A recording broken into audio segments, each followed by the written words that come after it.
আজকে মার্চ মাস 2025-এ আজকে এই সময় মার্কেট খুব ডাউন। তো এই সময় একটা কোয়েশ্চেন আসতে পারে, আমরা কি এখান থেকে মার্কেট থেকে টাকা তুলে নিয়ে এফডিতে রেখে দেবো বা ব্যাংকে রেখে দেবো, তো নাকি কি করব, মানে এরকম একটা কোয়েশ্চেন আসতে পারে। मार्केट क्रैश हो गया, मार्केट क्रैश हो गया, मार्केट क्रैश हो गया। তো এটা হচ্ছে আমার বেস্ট অপরচুনিটি। মার্কেট ডাউন হয়েছে, আপনার যে জিনিসটার দাম 100 টাকা ছিল হয়তো তার 50 টাকা দাম হয়ে গেছে, সেটা কেনার অপরচুনিটি আপনাকে দিচ্ছে কম মার্কেট।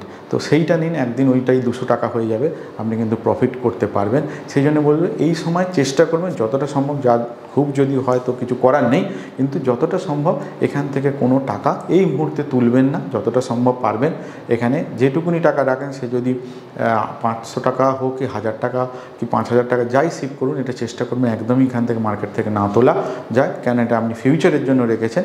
তো এই সময় তুলবেন না। মার্কেট থেকে টাকা তোলা কখন উচিত? যখন মার্কেট হাইতে যায় তখন ওখান থেকে টাকা বার করবেন। মার্কেট যখন লো হয় টাকা এখান থেকে তুলবেন না, মানে সেটার যে টাইম হচ্ছে যখন লো হয় তখন হচ্ছে তখন আপনি বাই করুন, আর যখন হাই হয় তখন আপনি সেল করুন। কিন্তু বেশিরভাগ মানুষই উল্টো করে, তার জন্যই এত লস হয়। কেউ বলে মার্কেট বেকার জিনিস, হেন তেন। তো এটা কিন্তু আপনাকে কিন্তু জিনিসটাকে পুরো উল্টো করতে হবে, তবেই কিন্তু আপনি এখান থেকে প্রফিট রোজগার করতে পারেন। সুরজিৎ নেগির এই ভিডিওটা আশা করি ভালো লেগেছে।